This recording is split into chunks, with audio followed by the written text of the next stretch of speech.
Bonjour, je suis Olga Sokol, je suis coordinatrice départementale des relais petite enfance à la Cave de l'Hérault et je suis chargée d'animer et de coordonner en partenariat avec les services de la protection maternelle et infantile le réseau départemental des 39 relais petite enfance, qui est composé à ce jour de 59 animatrices de relais, toutes éducatrices de jeunes enfants. L'objectif, c'est de mettre en place un service rendu homogène et de qualité sur l'ensemble du département. La mission de coordination des relais permet de créer du lien entre les animatrices, les amener à travailler ensemble sur des thématiques communes et à échanger sur leurs pratiques et questionnements. Mon rôle, c'est de veiller à ce que le cahier de charge de la CNAF soit respecté, c'est-à-dire la circulaire qui va décrire les missions des relais, notamment justement le référentiel national des relais petite enfance qui vient d'être publié en 2021. Le travail en réseau évolue évidemment, depuis 2004, il n'a pas cessé, d'évoluer. Au départ, le réseau, il comptait, 2 groupes, de réunions locales. À ce jour, il en compte 4, évidemment pour, presque 60 personnes. Nous avons aussi mis en place des groupes d'échange par thématique qui sont proposés par, les animatrices en fonction de leurs besoins.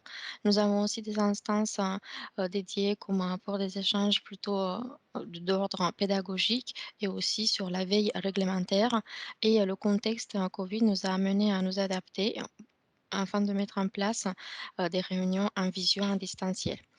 Par ailleurs, dans cette période-là, les services de la protection maternelle infantile sont appuyés sur le réseau des relais pour transmettre des informations officielles aux assistants maternels, comme les guides Covid, de 0 à 3 ans avec, les consignes à respecter.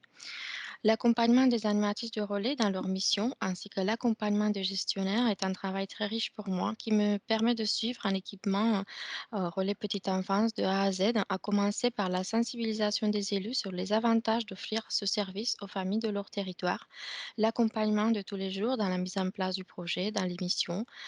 Ça passe aussi par exemple, comment on choisit ou on améliore le local du relais petite enfance, les informations sur les aides financières et techniques possible de la cave de l'Hérault, la participation au jury de recrutement et l'évaluation, c'est-à-dire le bilan annuel d'activité ou du projet quand on arrive en fin de la période contractuelle. Ce travail se fait avec l'ensemble des équipes de l'action sociale de la cave de l'Hérault et notamment avec les collègues agents de développement territorial.